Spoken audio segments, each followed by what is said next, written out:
세상 사람들은 다 함께 어울려 살아가는 것이 행복이라 여기지만 저는 홀로 있는 시간 속에서 비로소 진정한 평안을 찾습니다. 젊은 시절에는 저 또한 사람들과 부대끼며 살아가는 것이 즐겁고 행복하다고 생각했지요. 하지만 세월이 흐르면서 깨달았습니다. 모든 사람이 제 마음 같지 않다는 것을, 그리고 억지로 관계를 유지하는 것보다 차라리 혼자 있는 것이 더 편안하다는 것을. 길을 걷다 마주치는 홀로 계신 어르신을 보며 우리는 흔히 얼마나 외로우실까, 얼마나 쓸쓸하실까 하며 안타까운 마음을 갖곤 합니다. 물론 사람과의 관계 속에서 따스함을 느끼고 싶어 하시는 분들도 많지만 요즘은 혼자만의 삶을 당당하게 선택하는 분들도 점점 늘어나고 있습니다. 이들은 가족 없이 홀로 살아가는 삶이 결코 두렵거나 불행하지 않다고 말합니다. 나는 사람 없이는 못 사는데, 말동무 하나 없이 어떻게 혼자 살지? 혹시 이런 생각에 덜컥 겁이 나셨나요? 하지만 혼자서도 마음 편히 나이 드는 방법이 있다면, 더 이상 싫은 것들과 억지로 어울리지 않아도 된다면 어떨 것 같으신가요? 인생의 황혼기에 접어들어 혼자만의 시간을 즐기며 진정한 행복을 찾는 방법, 그 비밀을 함께 알아보는 것은 어떨까요? 80세 과학 선생님 출신 할머니께서 50평 아파트를 두고 요양원에 들어가신 사연은 이렇습니다. 75세 되던 해 아들이 찾아와 제안했습니다. 할머니 아파트를 팔고 아들 아파트까지 처분해 50평짜리 새 아파트를 사서 함께 살자고요. 넓은 집에서 손주들 재롱 보며 오순도순 살면 좋지 않겠냐는 아들의 말에 할머니는 흔쾌히 승낙하셨습니다. 내가 살면 얼마나 더 살겠니? 남은 세월 자식, 손주들과 밥 먹고 웃으며 살다가 눈 감으면 그만이지. 그렇게 할머니는 평생 모은 돈으로 아들 명의의 새 아파트를 장만하고 함께 살림을 합쳤습니다. 하지만 이는 행복의 시작이 아닌 갈등의 서막이었습니다. 며느리와의 불편한 동거가 시작된 것이죠. 명절에나 잠깐 보던 며느리와 매일 얼굴을 맞대고 살게 되니 서로 불편한 점이 하나둘 드러나기 시작했습니다. 과학 선생님 출신인 할머니는 뭐든 정확하고 규칙적인 것을 좋아하셨고 며느리는 그런 시어머니의 잔소리가 여간 불편한 게 아니었습니다. 게다가 독실한 천주교 신자인 할머니를 따라 매주 성당에 나가는 것도 며느리에겐 큰 부담이었습니다. 결국 며느리는 폭발하고 말았습니다. 어머니, 저 이제 더 이상 성당에 못 나가겠어요. 저는 종교도 없는데 억지로 따라다니는 게 너무 힘들어요. 지혜의 흐름 오디오를 듣고 계십니다. 저는 희진입니다. 할머니는 당황스러웠습니다. 아니, 성당 가는 게 싫으면 안 가도 되지. 내가 억지로 이상한 데 데려가는 것도 아니고 좋은 말씀 듣고 마음 편하자는 건데 그게 그렇게 싫으니? 이렇게 시작된 고부 갈등은 점점 깊어져만 갔습니다. 며느리는 시어머니의 잔소리가 듣기 싫었고 할머니는 며느리가 자신의 신앙생활을 존중하지 않는다고 생각했습니다. 급기야 며느리는 어머니, 저 어머니랑 밥 먹으면 체하니까 따로 먹을게요. 라며 자기 밥상을 챙겨 방으로 들어가 버렸습니다. 꽁꽁 언 겨울바람처럼 차가운 냉기가 집안을 감돌았습니다. 잠깐 같이 살다 세상을 뜰거라던 할머니는 의학기술의 발달과 함께 80세가 넘도록 정정하셨습니다. 그것도 평생 모은 재산을 아들에게 넘겨준 빈털터리 신세로 말입니다. 마치 젊음의 샘물이라도 마신 듯 팔팔한 할머니와 달리 며느리의 속은 시커멓게 타들어갔습니다. 어느 날 할머니는 성당에 가서 신부님께 자신의 머리를 보여드렸습니다. 신부님은 깜짝 놀라셨습니다. 할머니의 머리에는 커다란 혹이 2개나 붉어져 있었기 때문입니다. 젊은 시절 30대 며느리였다면 억울해도 시집살이라며 참았을지 모르지만 환갑을 바라보는 며느리는 더 이상 참지 않았습니다. 결국 고부 갈등은 몸싸움으로까지 번지게 되었고 할머니는 상처 입은 몸과 마음을 이끌고 성당으로 피신하셨습니다. 이를 안타깝게 여긴 신부님은 할머니께 손을 내밀었습니다. 할머니, 저와 함께 아드님께 소송을 겁시다. 지금 아파트가 8억이니 할머니 목 4억을 찾으세요. 그리고 제가 운영하는 어르신 쉼터 마을에 오셔서 편히 지내세요. 할머니는 신부님의 따뜻한 위로와 격려의 용기를 얻어 고소장을 작성했습니다. 전직 교사였던 할머니는 명료하고 설득력 있는 글솜씨로 변호사 없이도 재판 날짜를 빠르게 잡을 수 있었습니다. 하지만 재판 날짜가 다가와도 할머니는 성당에 나타나지 않았습니다. 신부님은 걱정스러운 마음으로 할머니께 다가가 물었습니다. 마리아님, 대체 어떻게 된 거예요? 왜 그동안 연락도 없이 지내셨어요? 할머니는 지친 목소리로 대답했습니다. 아들이 무릎을 꿇고 빌더라고요. 자기가 잘못했다고, 용서해달라고, 앞으로 잘 모시겠다고. 큰 자식이 무릎까지 꿇고 비는데 제가 더 이상 어떻게 우기겠어요? 할머니는 결국 아들의 간절한 애원에 못 이겨 재판을 취하했습니다. 하지만 마음속 응어리는 쉽게 풀리지 않았고 한동안 성당에도 나오지 않았습니다. 3달 후 어두컴컴한 새벽녘에 할머니는 신부님께 전화를 걸었습니다. 허탈한 목소리로 재판을 취하했지만 며느리와의 관계는 여전히 악화일로였고 아들은 약속과 달리 아무것도 해주지 않았다고 털어놓았습니다. 이미 엎질러진 물이었습니다. 우리나라 법률상 같은 사유로 재소송을 하는 것은 불가능했습니다. 결국 견디다 못한 할머니는 멀쩡한 50평 아파트를 뒤로하고 지방의 한 요양원으로 쓸쓸히 떠났습니다. 평생을 가르치는 일에 헌신하며 자식에게 모든 것을 쏟아부었지만 돌아온 것은 배신감과 외로움뿐이었습니다. 보통 어르신들이 70대가 넘어가면 이때를 인생의 황혼기라 여기십니다. 호수의 높은 가을 하늘과 붉은 단풍이 가득 차면 가을에 잘 익은 과일이 떨어지는 것처럼 어르신들은 이제 낡고 정든 신마저 벗고 세상을 떠날 채비를 할 시간이라고 여기십니다. 하지만 이제는 그런 생각을 바꾸셔야 할 것 같습니다. 지금 100세 시절은 그렇지 않으니까요. 우리는 우리 생각보다 오래 살 수도 있으니까요. 어떤 기자가 102세 할아버지한테 물었습니다. 살아오시면서 제일 후회스러우신 게 뭐예요? 그러자 할아버지는 내가 70살에 그랬지. 내가 살면 얼마나 사나 내일 모레면 죽겠지. 내일 모레면 죽겠지. 그래서 자식들이 어디 여행이라도 같이 가자 하면 내가 삶을 얼마를 살았는데 무슨 여행을 가느냐. 너네들이나 갔다 와라. 난 여기 있을 테니까. 했지. 근데 나이가 80이 돼도 안 죽었어. 그래서 이젠 80이니까. 진짜 내일 모레면 죽을 거다 했지. 그래서 자식들이 갈비 먹으러 가자. 그래도 안 갔어. 난 내일 죽을 건데 무슨 갈비를 먹냐. 그런데 90이 됐는데도 안 죽었어. 그리고 100살이 돼도 안 죽는 거야. 그렇게 자그마치 30년 동안 내일 모레면 죽을 거다 그러고 뒷방에 앉아 있었던 게야. 여기서 30년은 결코 적지 않은 시간입니다. 102세 할아버지는 안타깝게도 그 30년 동안을 죽을 날만 기다리며 허비를 하신 것입니다. 젊은 사람들이 바쁘게 살아가는 시대의 자녀들을 자신의 곁에 두는 것은 어쩌면 부모님에게 다소 욕심일지도 모릅니다. 물론 자식들이 효도를 하고 싶지 않은 것도 아닐 것입니다.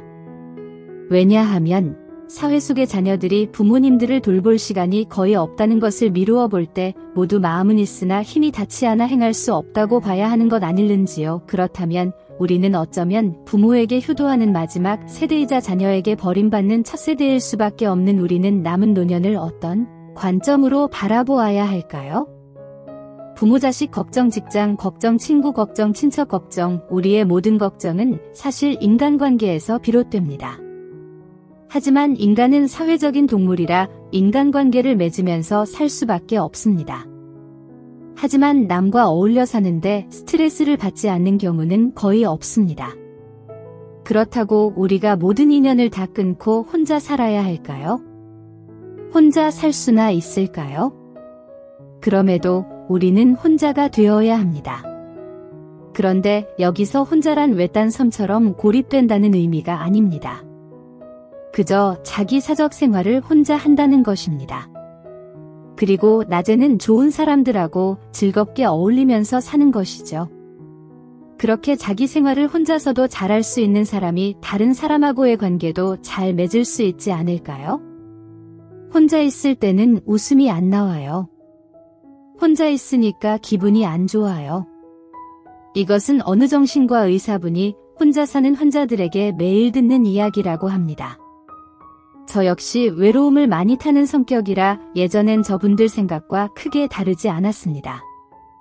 하지만 우리가 누군가를 처음으로 사랑할 땐 차고 넘치도록 많은 말을 하지만 연륜이 생기고 경험이 더해갈수록 말은 줄어들고 조금은 물러서서 기다릴 줄 아는 여유가 생깁니다. 상대방을 위해 혼자 묵묵히 기다릴 줄 아는 것, 그것이 고독이며 혼자됨 아닐까 싶습니다. 그렇게 나이가 들면 고독을 즐길 줄 알게 됩니다. 그러니 혼자됨을 너무 두려워 마세요. 우리는 세상을 살면서 부모님에게, 연인에게, 사람들에게 사랑을 받고 미움받으며 이해와 오해를 같이 받았습니다. 희로애락을 전부 다 같이 겪었습니다. 그래, 그 모든 시간이 있었기에 오늘의 내가 존재하는 것이 아니겠는가? 지나온 시간을 돌이켜보면 함께였던 순간도, 혼자였던 순간도 모두 소중하고 필요했던 경험이었습니다. 함께하는 삶을 충분히 누렸다면 이제는 혼자만의 시간을 통해 진정한 나를 마주하고 아이러니컬하게도 외로움에서 벗어나는 연습이 필요합니다. 그래서 오늘 혼자서도 행복하게 살아가는 사람들의 특징이자 진정한 혼자가 되기 위한 5가지 방법을 소개해 드리고자 합니다. 5가지 모두 완벽하게 지켜야 한다는 부담감은 잠시 내려놓고 편안한 마음으로 들어주시면 감사하겠습니다. 어쩌면 당신의 삶에 새로운 빛을 비춰줄 작은 등불이 될지도 모릅니다. 첫째, 자식에게서 독립해보세요. 만약 아직 늦지 않았다면, 여러분들이 아직 경제적 능력이 남아있으시다면 부디 자식에게 재산을 전부 다 주지 마시길 바랍니다. 자식한테 재산을 주면 3가지를 잃어버립니다. 첫째로, 자식을 잃어버리며 둘째는 본인의 인생을 잃어버리고 마지막으로 재산을 잃어버립니다. 요즘 자식들은 뒷바라지가 익숙합니다. 그래서 월세방 보증금에 결혼자금까지 바랍니다. 부모님은 자식을 사랑하는 마음에 자식이 고생하는 것을 보다 못해 기꺼이 내 자식이 해 보증금이야 결혼자금을 대줍니다. 그러면 그때부터 자식은 부모님에 대한 의존이 생깁니다. 그리고 부모님은 부모님대로 재산이 없어 노후에 자식에 대한 의존이 생깁니다. 그래서 서로 부딪히고 원망하고 살게 됩니다. 서로 밀고 밀쳐서 마음과 몸에 혹이 생깁니다. 참으로 안타깝지만 이렇게 가난한 부모는 자식에게 짐이 되는 것이 현실입니다. 더 기가 막힌 것은 부모가 가난한 이유가 자식들을 위해 살다 보니 노후 대책을 뒷전으로 미룬 것인데, 그것 때문에 내가 가난한 부모가 되어서 자식들은 그런 내가 짐이 된다 합니다. 어느 부모님은 생활비 20만 원을 받다가 도저히 생활이 힘들어 10만 원만 더 보내달라고 했답니다. 물론 부모님은 한 달에 30만 원 생활비도 터무니없습니다. 하지만 자식의 입장에서는 그것이 큰 부담입니다. 특목고 다니는 큰아이, 영어 수학 학원을 다니는 작은아이, 나날이 아이들로 인한 지출이 늘어가는 상황이라 그동안 드리던 부모의 생활비도 끊어야 할 판에 되려 생활비를 더 달라고 하시니 자식 입장에서는 미칠 노릇입니다. 주는 사람은 10만 원이 큰 돈일 수 있는데 받는 사람은 그깟 10만 원이란 생각이 들 수 있습니다. 부모님들은 자식을 위해 본인들의 인생을 희생하며 사셨는데 매달 몇십만 원 용돈마저 아까워하는 자식이 야속합니다. 하지만 요즘은 맞벌이를 해도 차인 가족 생활 비용과 각종 경조사금과 최소한의 문화생활에도 돈에 허덕이는 경우가 많습니다. 내 아이 학원 덜 보내고 우리 가족 먹을 식비 좀 아끼고 전기세 수도세 공과금 아끼고 알뜰하게 저축해서 집 살 생각도 하지 말고 1년에 한두 번 가는 가족여행 가지 말고 사람들 안 만나고 힘들어도 술 한 잔 덜 마시고 내 자식이 내 용돈 때문에 그러길 원하실까요? 그러니 차라리 당장은 자식이 아쉬운 소리라도 그것 때문에 당장은 가슴이 좀 아프더라도 지금 있는 내 재산 잘 아껴서 나의 노후 자금으로 쓰시는 건 어떨까요? 둘째, 개방적인 자세를 가져보세요. 최근 연구에 의하면 친절한 사람보다 개방적 사고를 하는 사람이 더 행복하다고 합니다. 개방적이라는 것은 상상력과 호기심으로 새로운 사람들에게 열려있는 마음입니다. 한두 사람과 깊이 있게 친한 것보다 여러 사람과 얕고 새로운 관계를 맺는 게 더 행복하단 겁니다. 우리는 나이가 들수록 인간관계가 줄어듭니다. 왜냐하면 우리는 시간이 지나면서 여러 경험을 하면서 여러 군상을 만나게 되고 그중 좋은 사람들과의 관계만 남겨두기 때문에 어찌 보면 당연한 것입니다. 그리고 실제로 내가 상황이 어려워지거나 특히 금전적인 문제가 얽히면 내 주변인들의 실체가 적나라하게 드러나죠. 이 경우에는 더더욱 인간관계가 간소해집니다.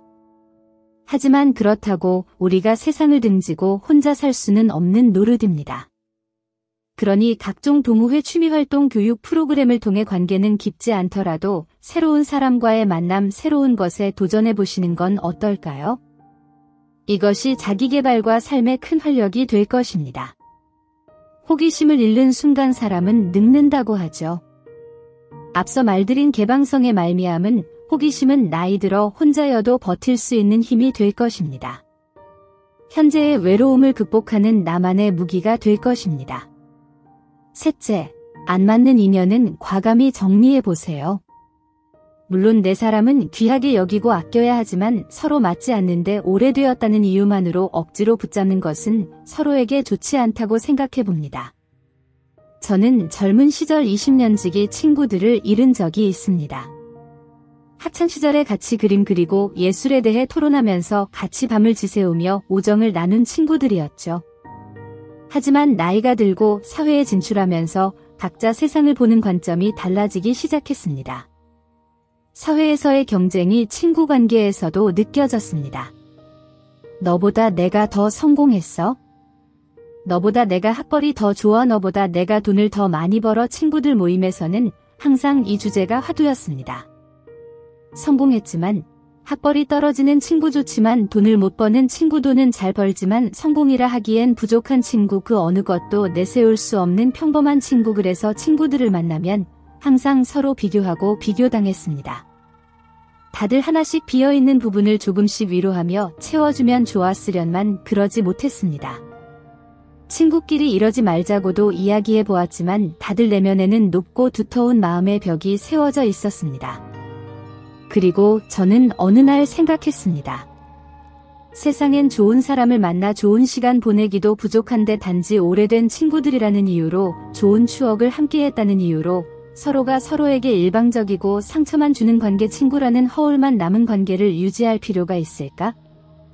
그래서 저는 친구들과의 인연을 놓게 되었습니다. 이렇게 한때 인연이 되어 친구가 되었지만 시간이 흐르면서 서로 생각하는 바가 달라지는 관계, 혹시 여러분들 주위에도 이런 관계는 없으신가요?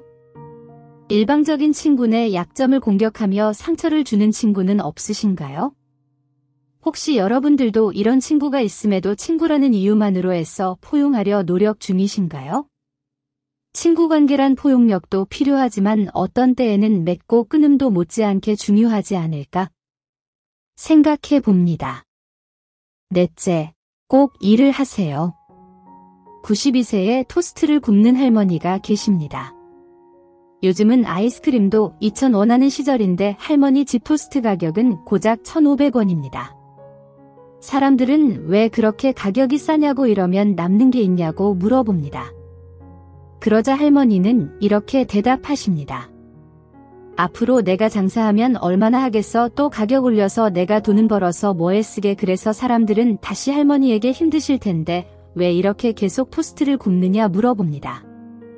집에 혼자 있으면 나쁜 생각만 하는데 여기 와 있으면 지나다니는 사람도 있고 주변도 구경하고 얘기하고 토스트 먹으러 오고, 그렇게 세월은 흘러가는 거지. 겨우 3.3제곱미터 공간이지만 할머니의 세상은 넓습니다. 그리고 사람들은 이곳에서 따뜻한 할머니의 품을 느낍니다. 또한 서울 종로역 인근에는 폐지를 줍는 할아버지가 계셨습니다. 늘 같은 시간이면 작은 손수레에 폐지를 가득 싣고 고물상으로 힘겹게 수레를 끌고 가는 할아버지의 뒷모습은 안타까움 그 자체였습니다. 그러던 어느 날 그 할아버지가 돌아가셨습니다. 그래서 할아버지의 수레는 한동안 보이지 않았습니다. 그런데 얼마 후 한 중년의 노숙자가 할아버지의 수레를 끌고 종로에 나타났습니다. 분명 그는 알코올 중독자였고 늘 소주병을 들고 종로역을 배회하던 노숙자였습니다. 하지만 폐지를 줍던 할아버지는 생전 그 노숙자에게 매일 돈 1,000원을 쥐어주며 말씀하셨습니다. 여복의 젊은이 힘내게 무엇이든 하고자 하면 일거리가 있는 법인에 나같이 이렇게 늙은 노인네도 부지런히 배지를 주우면 하루에 3만 원은 번다네. 그러니 술만 먹지 말고 이제는 정신 차리고 일을 하게나. 그리고 할아버지는 노숙자 여러 명에게 매일 폐지를 팔아 모은 돈 1,000원씩을 나누어 주며 격려하였다고 합니다. 그렇게 할아버지로부터 1,000원을 받아 연명하던 그는 할아버지가 돌아가셨다는 이야기를 듣고 이제는 열심히 살아야겠다고 결심하게 되었습니다. 우리는 은퇴 후 매일 등산, 낚시, 골프 같은 취미만으로 시간을 보낼 수는 없습니다. 이런 취미도 바쁜 가운데 즐겨야 재미가 있는 법이지 매일매일 노는 것만큼 고통스러운 일이 또 있을까요? 노는 것이 달콤하려면 고단한 노동이 있어야 합니다. 그만큼 일과 사람은 일체입니다. 사람은 무엇인가 하지 않으면 죽은 것과 마찬가지입니다. 나이를 불문하고 잃은 생명이고 참 그 자체라는 것은 앞서 소개해드린 두 노인분의 일화를 통해 충분히 엿볼 수 있습니다. 5째, 곁에 있는 사람을 소중하게 대하세요. 우리는 무심코 소중한 사람을 홀대하는 경우가 있습니다. 마치 이끼가 껴있는 바위처럼 정답고 든든해서 무심코 말하고 대답하고 표정 짓습니다. 그러다 그 사람을 잃게 되면 정말로 혼자가 됩니다. 그때는 다른 인연도 오리라는 법이 없습니다. 좋은 사람은 내가 좋은 사람일 때 오는 법이니까요. 가끔 거울을 물끄러미 볼 때가 있습니다. 그러면 거울에선 제 얼굴 표정이 인생을 살며 그어진 주름이 제가 살아낸 세월이 제게 인사를 합니다. 그러면 저는 그 세월이 부끄러워 인해 고개를 돌리고 거울 앞에서 도망치고 맙니다. 아직도 좋은 사람이 되지 못함에 거울을 볼 때마다 참 부끄럽습니다. 우리가 나이 들면서 혼자를 두려워하는 것은 늙어서 외로울까 봐, 아플 때나 죽을 때 혼자일까 봐 두렵기 때문입니다. 그런데 내 가족, 특히 내 배우자는 가장 가까이서 나를 잘 알고 있는 내 사람입니다. 앞서 말했듯 이 사람들을 잃으면 세상을 잃게 되는 것과 같습니다. 버림받고 소외되는 것과 스스로 혼자 되는 것은 다릅니다. 세상을 단절하지 않고 혼자만의 시간을 즐길 줄 아는 것은 곁에 있는 사람을 소중히 대한다는 말의 다른 말일 것입니다. 어느 95세 노인이 계십니다. 그분은 젊었을 때 정말 열심히 일하셨습니다. 그 결과 실력을 인정받으셨고 많은 사람들로부터 존경을 받았습니다. 그 덕에 65세 때 당당한 은퇴를 할 수 있었습니다. 그런데 그분은 30년 후인 95살 생신 때 후회의 눈물을 한없이 흘리셨습니다.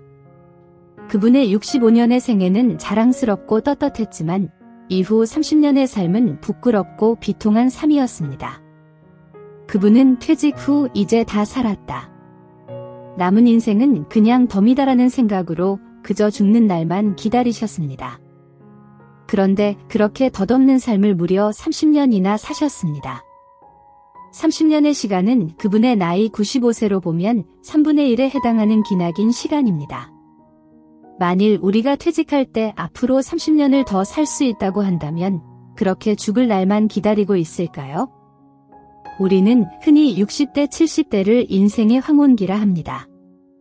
여기서 황혼기란 해가 노을을 남기고 가라앉는 것처럼 어떤 현상이 끝나감을 사람의 노년기에 빗대는 말입니다. 하지만 100세 노인분들은 말합니다. 100세까지 살아보니 내 인생에서 가장 아름다웠던 절정의 시기는 60에서 75세라고 말입니다. 만약 인생을 되돌릴 수 있다 해도 젊은 날로 돌아가고 싶지 않다고 하십니다. 그때는 너무 바빴고 생각보다 행동이 앞섰으며 행복이 뭔지 인생에 대해 고민을 하지 않았다고, 그래서 의미 없는 시간을 많이 보냈다고 말입니다. 그래서 다시 돌아갈 수 있다면 60세 정도로 돌아가고 싶다 하십니다. 우리가 저녁 노을에 매료되는 이유는 푸르른 하늘을 배경으로 타오르는 듯한 붉은 태양, 그리고 서서히 드리워지는 어스름이 만들어내는 드라마틱한 변화 때문이 아닐까요? 마치 인생의 황혼기에 접어든 노년의 아름다움을 보는 듯합니다. 푸릇푸릇한 청춘의 패기 위에 열정으로 불타오르던 중년의 강렬함, 그리고 인생의 깊이가 더해져 묵직하게 깔리는 노년의 중후함. 이 모든 것이 어우러져 빛나는 순간, 바로 60세가 아름다운 이유가 아닐까 감히 생각해 봅니다. 여러분도 드라마틱한 노후를 꿈꾸시나요? 그렇다면 오늘 제가 그려낸 저녁 노을처럼 인생의 황혼을 아름답게 물들여보는 것은 어떨까요? 지금까지 함께해 주셔서 진심으로 감사합니다.